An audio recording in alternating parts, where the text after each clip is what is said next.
सत श्री अकाल जी सारिਆਂ ਨੂੰ।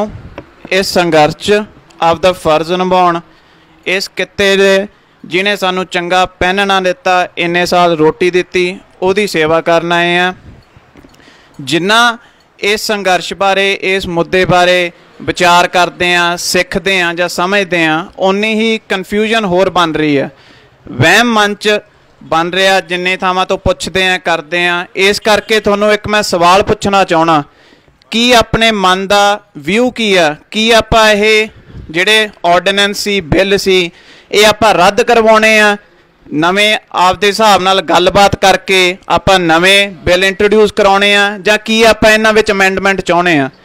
जिन्ने लीडर जां किसान जथेबंदियां सारियां दा अड अड व्यू आ, एक क्लैरिटी ऑफ थॉट नहीं गा, तां तुहानूं डिसाइड करना पऊगा कि तुसीं पूर्ण तौर पर आ बिल रद्द करवाने आ जां इन्हां विच अमेंडमेंट चाहुंदे हो। पंजाब सरकार ने कुछ दिन पहलां आह बिल इंट्रोड्यूस कीते आ। सरकारी जिहड़े सेंटर दा बिल सी उही ना वरत के उहदे विच अमेंडमेंट लिखता।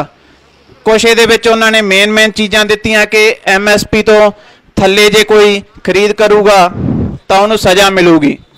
दूजी गल उन्हां ने जिहड़ी स्टोर करन दी लिमिट आ उहदी पावर स्टेट कोले रखी है। ठीक है, आपां पंजाब सरकार दी शलाघा करते हैं कि उन्होंने आपां नूं कुछ टाइम दवाता, बाकी जिहड़ा वो विक्टरी साइन बनाउंदे आ, जित की खुशी मनाउंदे आ, वो गल सही नहीं गी। MSP कोई लीगल राइट नहीं गा, कोई कानून नहीं गा, ते जदों तक कानून ही नहीं टुटूगा तो उहदी सज़ा किवें मिलूगी। दूजा इहदे विच एक चीज़ कीती गई है कि इन्हां ने सेंटर दे जिहड़े बिल सी उहदे बाकी सारे पॉइंट एक्सैप्ट कर ले। एक ट्रेड टैक्स ना तो उन्होंने पॉइंट लिखिया विच, जिहदे करके जिहड़ियां वड्डियां कॉरपोरेशनां उन्हां नूं भी आउण दी मंजूरी दित्ती गई। बाकी सारा बिल इन्हां ने मान लिया, कुछ पॉइंट आपदे नवें ऐड करते। इहदी आपां नूं चैक करनी पऊगी कि लीगल वैलिडिटी की है, कि ये कानूनी तौर तो सही है। जिवें बाई दसदा सीगा, अपने कॉन्स्टिट्यूशन विच 3 लिस्टां दित्तियां गईयां। स्टेट की अड लिस्ट आ, जिहड़े महकमिਆਂ ਦੇ ਉੱਤੇ स्टेट पॉलिसी बना सकता, सेंटर की लिस्ट अड आ। ਐਵੇਂ ही एक तीजी लिस्ट आ जिहदे विच सेंटर ते स्टेट दोवें पॉलिसियां बना लेंदे आ। पर जदों सेंटर ते स्टेट की पॉलिसी विच डिस्प्यूट होवे उदों की कीता जाऊगा। एक आर्टिकल 254 उहदा मतलब आह कि जदों सेंटर ते स्टेट की पॉलिसी विच डिस्प्यूट आ जाए तो सेंटर की गल मन्नी जाऊगी, सेंटर का पक्ष मन्निया जाऊगा। नाल ही उहदे विच आ दिता गया कि अगर प्रेजिडेंट अपनी गल स्टेट की मान ले तो स्टेट का ही पॉलिसी एक्सैप्ट की जाऊगी। जिवें अकाली दल कहंदी सी असीं प्रेजिडेंट कोले जावांगे, उहनूं कहांगे बिल पास ना करे, उही गल हुण ये कह रहे हैं। प्रैक्टिकल गल नहीं गी। जिहड़े प्रेजिडेंट आपदी सरकार के खिलाफ क्यों जाऊगा, क्यों बिल दे विच अमेंडमेंट मन्नूगा जां उहनूं रद्द करूगा। सो ये तीजी चीज़ ये गई सुप्रीम कोर्ट। तां मैं शलाघा की कि आपां नूं इन्हां ने समय दवाया, होर कुछ नहीं कीता।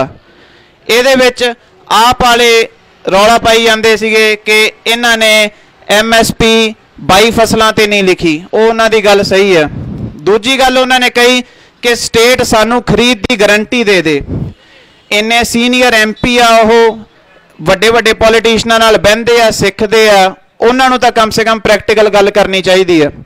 एक कैश क्रेडिट लिमिट होंदी है CCL, RBI reserve bank of India her state नूं पैसा दिंदा फसल खरीदण वास्ते। झोने वेले 30-35 हज़ार करोड़ मिलता, कणक वेले 25-30 हज़ार करोड़ मिलता, 60 हज़ार करोड़ के करीब पैसा सेंटर दिंदी आपां नूं फसल खरीद करने वास्ते। स्टेट आपे इन्नी फसल किवें खरीद लूगी। अज पंजाब दा जे तुसीं एग्रेरियन बजट वेखोगे तो 12,000 करोड़ आ।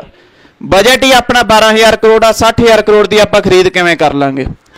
उस तो बाद इन्हां ने अकाली दल कहंदा कि इस अपने जिहड़ा पंजाब नूं एक APMC यार्ड घोषित किया जाए। उहदा मतलब की है, पंजाब मंडी बोर्ड 3 चीज़ों में डिवाइड किया जाता। एक प्रिंसीपल मार्केट यार्ड, वड्डी मंडी, सब डिवीजनां ते खरीद केंद्र। सेंटर ने इन्हां बिलों के नाल की कीता, सिर्फ वड्डी मंडी छड्ड के बाकी सारे आपदे अंडर कर ले। मार्केट कमेटियां जो जुड़ियां होईयां वो भी आपदे अंडर कर लियां। जे आपां पंजाब नूं एक मंडी यार्ड घोषित कर देंगे ਤਾਂ ਉਹ ਸਾਰੇ ਵੱਡੀ ਮੰਡੀ ਦੇ ਅੰਡਰ ਆ ਜਾਣਗੇ ਤੇ ਸੈਂਟਰ ਦੇ ਰੂਲ ਉਹਦੇ ਤੇ ਲਾਗੂ ਨਹੀਂ ਹੋਣਗੇ। ਪਰ ਇਹਦੇ ਵਿੱਚ ਵੀ ਉਹੀ ਰੌਲਾ ਕਿ ਜੇ ਆਪਣੇ ਤੋਂ ਸਟਾਫ ਦੀਆਂ ਸੈਲਰੀਆਂ ਤਾਂ ਦਿੱਤੀਆਂ ਨਹੀਂ ਜਾਂਦੀਆਂ, ਆਪਾਂ 60,000 ਕਰੋੜ ਦੀ ਖਰੀਦ ਆਪੇ ਕਿਵੇਂ ਕਰ ਲਾਂਗੇ। ਤਾਂ ਜਿੰਨੀਆਂ ਵੀ ਪੋਲੀਟੀਕਲ ਪਾਰਟੀਆਂ ਜਾਂ ਆਪਾਂ ਵੀ ਆ, ਆਪਣੀ ਇੱਕ ਕਲੈਰਿਟੀ ਜਾਂ ਵਿਜ਼ਨ ਹੈ ਨਹੀਂ ਹਜੇ ਤੱਕ। ਆਪਾਂ ਨੂੰ ਜੁੜ ਕੇ ਇੱਕ ਰਾਏ ਬਣਾਉਣੀ ਪਊਗੀ ਕਿ ਆਪਾਂ ਉਹਦੇ ਤੇ ਕਰਨਾ ਕੀ ਚਾਹੁੰਦੇ ਆ। ਜੇ ਅੱਜ ਦੇ ਸਮੇਂ ਦੀ ਆਪਾਂ ਗੱਲ ਕਰੀਏ ਤਾਂ ਆਪਾਂ 3 ਮਿਲੀਅਨ ਟਨ ਦਾਲਾਂ ਬਾਹਰੋਂ ਇੰਪੋਰਟ ਕਰਦੇ ਆ। 50% ਕੈਨੇਡਾ ਤੋਂ, ਮਿਆਂਮਾਰ ਤੋਂ, ਬਾਕੀ ਰਸ਼ੀਆ, ਟੰਜ਼ਾਨੀਆ ਤੇ ਮੋਜ਼ੈਂਬੀਕ ਦੇਸ਼ ਤੋਂ। ਪਾਮ ਆਇਲ ਆਪਾਂ ਇੰਡੋਨੇਸ਼ੀਆ, ਮਲੇਸ਼ੀਆ ਤੋਂ ਇੰਪੋਰਟ ਕਰਦੇ ਆ, ਜਿਹਦੇ ਕਰਕੇ ਆਪਣਾ ਸੋਇਆਬੀਨ ਦਾ ਤੇਲ, ਸਰੋਂ ਦੇ ਤੇਲ ਦੇ ਰੇਟ ਨਹੀਂ ਰਹਿੰਦੇਗੇ।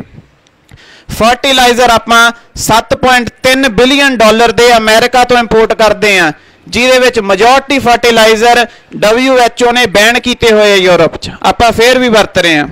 2 ਬਿਲੀਅਨ ਡਾਲਰ ਦੇ ਆਪਾਂ ਫਲ ਫਰੂਟ ਤੇ ਸਬਜ਼ੀਆਂ ਬਾਹਰੋਂ ਇੰਪੋਰਟ ਕਰਦੇ ਆ। ਹਰ ਬੰਦਾ ਸਵਾਮੀਨਾਥਨ ਦੀ ਗੱਲ ਕਰਦਾ। ਸਵਾਮੀਨਾਥਨ ਨੇ ਇਹ ਬਿਆਨ ਦਿੱਤਾ ਸੀਗਾ ਕਿ ਜੇ ਆਪਾਂ ਅਨਾਜ ਬਾਹਰੋਂ ਇੰਪੋਰਟ ਕਰਾਉਨੇ ਆ ਤਾਂ ਆਪਾਂ ਨਾਲ ਬੇਰੁਜ਼ਗਾਰੀ ਵੀ ਇੰਪੋਰਟ ਕਰਾਉਨੇ ਆ। ਆਪਣੀਆਂ ਫਸਲਾਂ ਤੇ ਬਹੁਤ ਜ਼ਿਆਦਾ ਫਰਕ ਪੈਂਦਾ। ਤੁਸੀਂ ਸੁਣਿਆ ਹੋਣਾ 2-3 ਸਾਲ ਪਹਿਲਾਂ ਕਿ ਸ਼ੂਗਰ ਮਿੱਲਾਂ ਨੇ ਕਿਸਾਨਾਂ ਦੇ ਪੈਸੇ ਖਾ ਲਏ ਜਾਂ ਪੈਸੇ ਦਿੱਤੇ ਨਹੀਂ, ਪੈਸੇ ਪੇਮੈਂਟਾਂ ਰਹਿੰਦੀਆਂ। 2015-16 ਵਿੱਚ ਸ਼ੂਗਰ ਮਿਲ ਐਸੋਸੀਏਸ਼ਨ ਦੇ ਪ੍ਰਧਾਨ ਦਾ ਬਿਆਨ ਆਇਆ ਸੀਗਾ ਕਿ ਆਪਣੇ ਕੋਲੇ ਸ਼ੂਗਰ ਦਾ ਸਟਾਕ ਬਹੁਤ ਜ਼ਿਆਦਾ, ਜਿੰਨੀ ਆਪਣੀ ਖਪਤ ਆ ਉਦੋਂ ਜ਼ਿਆਦਾ ਪਿਆ। ਫਿਰ ਵੀ 0.77 ਮਿਲੀਅਨ ਟਨ ਸ਼ੂਗਰ ਬਾਹਰੋਂ ਇੰਪੋਰਟ ਕੀਤੀ ਗਈ, ਜਿਹਦੇ ਕਾਰਨ ਰੇਟ ਡਿੱਗ ਗਏ ਤੇ 22,000 ਕਰੋੜ ਸ਼ੂਗਰ ਮਿਲਾਂ ਕਿਸਾਨਾਂ ਦੇ ਕਰਜ਼ਦਾਰ ਹੋ ਗਈਆਂ। ਪੇਮੈਂਟਾਂ ਹਜੇ ਤੱਕ ਨਹੀਂ ਆਈਆਂ। ਇੰਪੋਰਟ ਜਿਹੜਾ ਕੀਤਾ ਜਾਂਦਾ ਇਹਦੇ ਕੁਝ ਕਾਰਨ ਹੁੰਦੇ ਆ। ਪਹਿਲਾ, ਆਪਣੀ ਫਸਲ ਬਰਬਾਦ ਹੋ ਜੇ, ਨੈਚੁਰਲ ਕਾਜ਼ਜ਼ ਕਰਕੇ ਜਾਂ ਸਰਕਾਰ ਦੀਆਂ ਪਾਲਿਸੀਆਂ ਕਰਕੇ। ਦੂਜਾ, ਸਟੋਰੇਜ ਨਾ ਹੋਵੇ, ਆਪਾਂ ਆਪਦੀ ਫਸਲ ਖਰਾਬ ਕਰ ਲਈਏ। ਇੱਕ UK ਦੀ ਪਾਰਲੀਮੈਂਟ ਵਿੱਚ ਇੱਕ MP ਨੇ ਖੜਾ ਹੋ ਕੇ ਕਿਹਾ ਸੀਗਾ ਕਿ ਆਪਾਂ ਇੰਡੀਆ ਨੂੰ ਹਰ ਸਾਲ ਗਰੀਬੀ ਵਾਸਤੇ, ਲੋਕ ਭਲਾਈ ਵਾਸਤੇ ਕੁਝ ਮਿਲੀਅਨ ਡਾਲਰ ਆਪਾਂ ਪੈਸੇ ਦਿੰਨੇ ਆ। ਉਹ ਕਹਿੰਦੇ ਇਹ 3-3 ਕਰੋੜ ਤਾਂ ਸਟੈਚੂ ਬਣਾ ਲੈਂਦੇ ਆ ਤੇ ਆਪਾਂ ਇਹਨਾਂ ਨੂੰ ਗਰੀਬੀ ਮਿਟਾਉਣ ਦੇ ਪੈਸੇ ਕਿੱਥੇ ਦੇ ਰਹੇ ਆ। ਸਟੋਰੇਜ ਕੇਂਦਰ ਆਪਣੇ ਤੋਂ ਬਣਾਈ ਦੇ ਨਹੀਂ, ਆਪਾਂ ਫਸਲ ਖਰਾਬ ਕਰ ਲੈਂਦੇ ਆ ਤੇ ਉੱਥੇ ਪੈਸਾ ਲਾਉਣ ਨੂੰ ਆਪਣੇ ਕੋਲੇ ਹੈਗਾ। ਤੀਜਾ, ਵੱਡੀਆਂ ਕਾਰਪੋਰੇਸ਼ਨਾਂ ਨੂੰ ਇੰਪੋਰਟ ਐਕਸਪੋਰਟ ਦੇ ਰਾਹੀਂ ਫਾਇਦਾ ਦਿੱਤਾ ਜਾਂਦਾ, ਅੱਡ-ਅੱਡ ਪਾਲਿਸੀਆਂ ਬਦਲ ਕੇ ਉਹਨਾਂ ਨੂੰ ਪੈਸਾ ਦਿੱਤਾ ਜਾਂਦਾ। ਚੌਥਾ ਕਾਰਨ ਹੈ ਹੋਰਡਿੰਗ ਦਾ, ਕਾਲਾ ਬਾਜ਼ਾਰੀ ਦਾ। ਜਿਹੜੇ ਵੀ ਫਸਲ ਖਰੀਦਦੇ ਆ ਉਹ ਆਪਦੇ ਕੋਲੇ ਸਟਾਕ ਕਰ ਲੈਂਦੇ ਆ, ਮੰਡੀਆਂ 'ਚ ਰੇਟ ਬਾਜ਼ਾਰ 'ਚ ਵੱਧ ਜਾਂਦਾ, ਬਾਅਦ 'ਚ ਉਹ ਰੇਟ ਨੂੰ ਸਹੀ ਕਰਨ ਵਾਸਤੇ ਬਾਹਰੋਂ ਇੰਪੋਰਟ ਕਰਨਾ ਪੈਂਦਾ। ਇਹ ਸਭ ਨੁਕਸਾਨ ਕਿਸਾਨ ਦਾ ਹੁੰਦਾ, ਹੋਰ ਕਿਸੇ ਦਾ ਨੁਕਸਾਨ ਨਹੀਂ ਹੁੰਦਾ। ਤੁਹਾਨੂੰ ਇੱਕ ਚੀਜ਼ ਵੇਖਣੀ ਪਊਗੀ ਕਿ 2015-16 ਵਿੱਚ ਇਹੋ ਜਿਹਾ ਕਿਸਾਨੀ ਦੇ ਵਿੱਚ ਇਹਨਾਂ ਨੇ ਗੜਬੜ ਕੀਤੀ, ਉਹਦਾ ਨੁਕਸਾਨ ਹਜੇ ਤੱਕ ਆਪਣੇ ਸਾਹਮਣੇ ਨਹੀਂ ਆਉਂਦਾ, ਪਰ ਹਜੇ ਤੱਕ ਉਹ ਨੁਕਸਾਨ ਹੋ ਰਿਹਾ। 2015-16 ਦੀ ਜੇ ਗੱਲ ਕਰੀਏ, ਉਦੋਂ 1 ਸਾਲ ਪਹਿਲਾਂ ਜੇ ਕਣਕ, ਮੱਕੀ ਤੇ ਨੌਨ ਬਾਸਮਤੀ ਰਾਈਸ ਆਪਾਂ 134 ਕਰੋੜ ਦੇ ਇੰਪੋਰਟ ਕਰਦੇ ਸੀ ਤਾਂ 2015-16 'ਚ ਆਪਾਂ 9,000 ਕਰੋੜ ਦਾ ਇੰਪੋਰਟ ਕੀਤਾ ਸਮਾਨ ਬਾਹਰੋਂ। 110 ਗੁਣਾ ਕੁਆਂਟੀਟੀ ਆਪਾਂ ਇੰਪੋਰਟ ਕੀਤੀ ਹੈ। ਜਿੰਨਾ ਆਪਣਾ ਐਗਰੀਕਲਚਰ ਬਜਟ ਸੀ ਟੋਟਲ, ਉਦੋਂ 3 ਗੁਣਾ ਜ਼ਿਆਦਾ ਆਪਾਂ ਇੰਪੋਰਟ ਕਰ ਲਿਆ। ਆਪਣੇ ਇਹਨਾਂ ਨੇ 10% ਕਰਕੇ ਇੰਪੋਰਟ ਡਿਊਟੀਆਂ ਘਟਾਈਆਂ, ਬਾਅਦ 'ਚ ਇਹਨਾਂ ਨੇ 2017 ਦੇ ਅੱਧ ਤੱਕ ਜਮਾਂ ਡਿਊਟੀ ਫ੍ਰੀ ਇੰਪੋਰਟ ਕਰਤਾ। ਉਹਦਾ ਅਸਰ ਕੀ ਹੋਇਆ? ਜਿਹੜੇ ਸਾਊਥ ਦੀਆਂ ਮਿੱਲਾਂ ਸੀਗੀਆਂ ਉਹਨਾਂ ਨੂੰ ਕਣਕ ਪੰਜਾਬ, ਹਰਿਆਣਾ ਜਾਂ ਨਾਰਥ ਇੰਡੀਆ ਨਾਲੋਂ ਬਾਹਰੋਂ ਕਣਕ 15% ਸਸਤੀ ਮਿਲਦੀ ਸੀ। ਮਾਰਕੀਟ ਖਰਾਬ ਹੋ ਗਈ ਸਾਰੀ। 5500 ਕਰੋੜ ਦੇ ਫਰੂਟ ਤੇ ਸਬਜ਼ੀਆਂ ਖਰੀਦੇ ਗਏ। 6.7 ਮਿਲੀਅਨ ਪਲਸਿਸ ਦਾਲਾਂ ਖਰੀਦੀਆਂ ਗਈਆਂ। 6 ਮਿਲੀਅਨ ਕਣਕ ਖਰੀਦੀ ਗਈ, ਜਿਹੜੀ ਕਿ ਬਹੁਤ ਵੱਡੀ ਗੱਲ ਆ। ਆਪਾਂ ਸੈਕੰਡ ਲਾਰਜੈਸਟ ਪ੍ਰੋਡਿਊਸਰ ਆ ਕਣਕ ਦੇ, ਤੇ ਜੇ ਇੰਨੀ ਆਪਾਂ ਨੂੰ ਕਣਕ ਬਾਹਰੋਂ ਇੰਪੋਰਟ ਕਰਨੀ ਪਵੇ ਤਾਂ ਬਹੁਤ ਮਾੜੀ ਗੱਲ ਆ ਆਪਣੇ ਵਾਸਤੇ। ਸਾਰੀ ਮਾਰਕੀਟ ਖਰਾਬ ਕੀਤੀ ਜਾਂਦੀ ਹੈ। ਸਟੋਰੇਜ ਬਾਰੇ ਕੁਝ ਨਹੀਂ ਕੀਤਾ ਜਾਂਦਾ, ਫਸਲਾਂ ਖਰਾਬ ਹੁੰਦੀਆਂ, ਪਰ ਇਹੋ ਜਿਹਾ ਕੁਝ ਸਹੀ ਕਰਨ ਵਾਸਤੇ ਇਸ ਬਿੱਲ ਦੇ ਵਿੱਚ ਕੁਝ ਨਹੀਂਗਾ। ਕਾਫੀ ਚੀਜ਼ਾਂ ਆਪਾਂ ਨੂੰ ਪਤਾ ਵੀ ਹੁੰਦੀਆਂ, ਆਪਾਂ ਵੇਖਦੇ ਵੀ ਆ, ਪਰ ਉਹਦੇ ਤੇ ਐਕਸ਼ਨ ਨਹੀਂ ਲੈਂਦੇ ਜਾਂ ਸਵਾਲ ਨਹੀਂ ਉਠਾਉਂਦੇ। ਕੌਣ ਨੇ ਉਹ ਲੋਕ ਜਿਹੜੇ ਅੱਜ ਵੀ ਗਰੀਬ ਨੂੰ ਗਰੀਬ ਹੀ ਰੱਖਣਾ ਚਾਹੁੰਦੇ ਆ, ਜਿਨ੍ਹਾਂ ਦੇ ਆਪਦੇ ਸੈਕਟਰੀਏਟ ਦੇ, MP ਆਫਿਸਾਂ ਦੇ, ਸੜਕਾਂ ਦਾ ਬਹੁਤ ਵਧੀਆ, ਤੁਹਾਡੇ ਇੱਥੇ ਏਡੇ ਏਡੇ ਟੋਏ ਪਏ ਹੋਏ ਆ।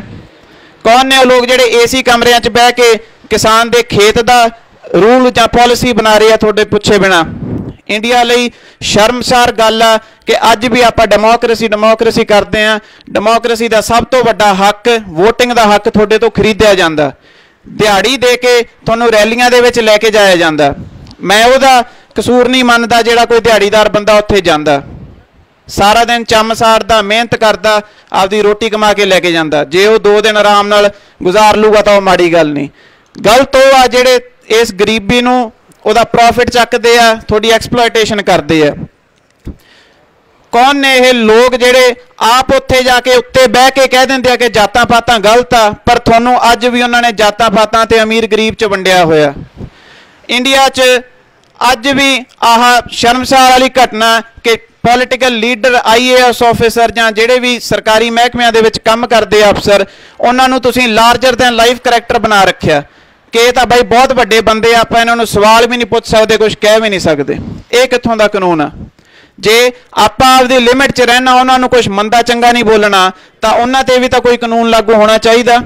ਮੈਨੀਫੈਸਟੋ ਸਾਲ ਦਰ ਸਾਲ ਇੱਕ ਮੈਨੀਫੈਸਟੋ ਤਿਆਰ ਕਰਾ ਕੇ ਲਿਆ ਦਿੰਦੀਆਂ ਪੋਲੀਟੀਕਲ ਪਾਰਟੀਆਂ, ਝੂਠ ਲਿਖੇ ਹੁੰਦੇ ਆ, ਤੁਸੀਂ ਮੰਨ ਜਾਂਦੇ ਹੋ, ਹਰ ਸਾਲ ਬੁੱਧੂ ਬਣਦੇ ਹੋ ਤੁਸੀਂ। ਆਪਾਂ ਨੂੰ ਵੀ ਕੁਝ ਉਹਦੇ 'ਚ ਬਦਲਾਵ ਲਿਆਉਣਾ ਪਊਗਾ। ਤੇ ਜਿਹੜੇ ਕੋਈ ਵੀ ਆਪਣੇ ਪੋਲੀਟੀਕਲ ਲੀਡਰ ਆਉਂਦੇ ਆ ਕੇ ਤੁਹਾਡੇ ਨਾਲ ਵਾਅਦਾ ਕਰਦੇ ਆ,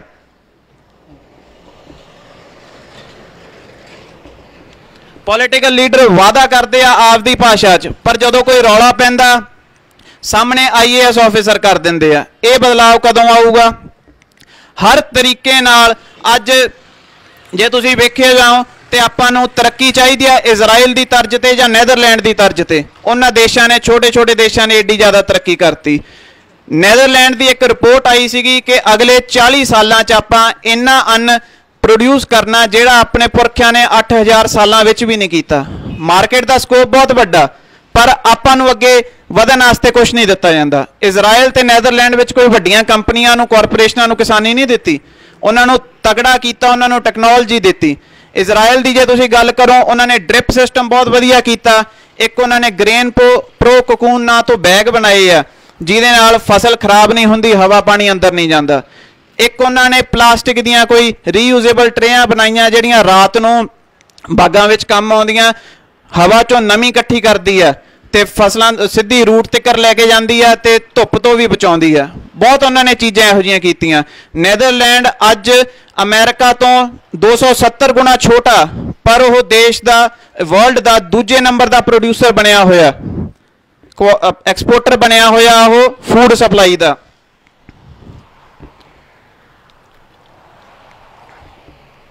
ਹਥਿਆਰ ਚੱਕਣਾ ਜਾਂ ਲੜਨਾ ਮੇਰੇ ਹਿਸਾਬ ਨਾਲ ਮੈਂ ਮੰਨਦਾ ਸੌਖਾ, ਭਾਵੇਂ ਮੈਂ ਗਲਤ ਹੋਵਾਂ ਸਹੀ ਹੋਵਾਂ ਮੈਨੂੰ ਨਹੀਂ ਪਤਾ। ਕਿਸੇ ਨੂੰ ਜਾਗਰੂਕ ਕਰਨਾ ਬਹੁਤ ਵੱਡਾ ਕੰਮ ਆ। ਸਰਕਾਰ ਉਦੋਂ ਡਰੂਗੀ ਜਦੋਂ ਤੁਸੀਂ ਅਵੇਅਰ ਕਰ ਦੋ, ਸਾਰਿਆਂ ਨੂੰ ਜਾਗਰੂਕ ਕਰ ਦੋ। ਅੱਜ ਤੁਸੀਂ ਲੜ ਲਓਗੇ, ਤੋੜ ਭੰਨ ਕਰ ਦੋਗੇ, ਮੈਂ ਲਿਖਤੀ ਕਹਿਣਾ ਕਿ ਕਿਸਾਨੀ ਦਾ ਮੁੱਦਾ ਬਹੁਤ ਪਿੱਛੇ ਰਹਿ ਜਾਊਗਾ। ਇਹ ਆਪਣਾ ਕਿੱਤੇ ਦੀ ਲੜਾਈ ਹੈ, ਧਾਰਮਿਕ ਜੰਗ ਨਹੀਂ ਗੀ। ਇਹਨੂੰ ਕਿਰਪਾ ਕਰਕੇ ਧਾਰਮਿਕ ਨਾ ਬਣਾਇਆ ਜਾਵੇ। ਲੋਕਾਂ ਨੂੰ ਅਵੇਅਰ ਕਰੋ, ਆਪਦੇ ਨਾਲ ਜੋੜੋ। ਮੋਦੀ ਨੇ ਬਿਹਾਰ ਇਲੈਕਸ਼ਨਾਂ ਵਿੱਚ ਸਰੇਆਮ ਕਹਿਤਾ ਕਿ ਆਹ ਬਿੱਲ ਚੰਗੇ ਆ, ਉਹਨਾਂ ਨੇ ਆਪਦਾ ਪੱਖ ਸਪਸ਼ਟ ਕਰਤਾ। ਇਹਨਾਂ ਨੂੰ ਇੱਕ ਸਵਾਲ ਪੁੱਛੋ ਕਿ ਕੀ 2012 ਵਿੱਚ ਸੁਸ਼ਮਾ ਸਵਰਾਜ ਨੇ ਇਹਨਾਂ ਬਿੱਲਾਂ ਦੇ ਖਿਲਾਫ ਬਿਆਨ ਨਹੀਂ ਦਿੱਤਾ ਸੀਗਾ? ਉਹਦਾ ਸਵਾਲ ਕਿਉਂ ਨਹੀਂਗਾ ਕਿ ਇੰਨੇ ਸਾਲਾਂ 'ਚ ਕੀ ਸਰਕਾਰ ਬਦਲ ਗਈ?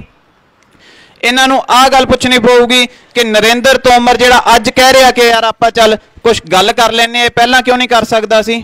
JP ਨੱਡਾ ਆਪਾਂ ਨੂੰ ਵਿਚੋਲੀਆ ਕਹਿ ਰਿਹਾ। ਕੀ ਆਪਾਂ ਵਿਚੋਲੀਆਂ ਕਿ ਕਿਸਾਨ ਆ ਕਿ ਆਪਾਂ ਓਪੋਜੀਸ਼ਨ ਦੇ ਆਪਾਂ ਛੱਡੇ ਹੋਏ ਬੰਦੇ ਆ? ਇਹ ਸਵਾਲ ਉਹਨਾਂ ਨੂੰ ਕਰਨੇ ਪੈਣਗੇ। ਜਿੰਨਾ ਸੰਘਰਸ਼ ਲੰਮਾ ਲੈ ਕੇ ਚੱਲੋਗੇ, ਮੇਰੇ ਜਿੱਥੇ ਤੱਕ ਰਾਏ ਹੈ ਸੰਘਰਸ਼ ਨਾਲ ਹੀ ਨਿਭੜਨਾ। ਪੋਲੀਟੀਕਲ ਪਾਰਟੀਆਂ ਕੋਲੇ ਕੋਈ ਇੱਕ ਸਕੋਪ ਨਹੀਂਗਾ, ਇੱਕ ਵਿਜ਼ਨ ਨਹੀਂਗੀ। ਤੁਹਾਨੂੰ ਸਾਰਿਆਂ ਨੂੰ ਨਾਲ ਲੈ ਕੇ ਚੱਲਣਾ ਪਊਗਾ। ਜਿੰਨੀ ਦੂਰ ਤੱਕ ਜਾਣਾ ਪਵੇ ਨੌਨ ਵਾਇਲੈਂਟ ਤਰੀਕੇ ਨਾਲ ਜਾਣਾ ਪਊਗਾ। ਕਿਸਾਨੀ ਦਾ ਜਿੰਨਾ ਸਾਥ ਦੇ ਸਕਦੇ ਹੋ ਦਿਓ। ਧੰਨਵਾਦ।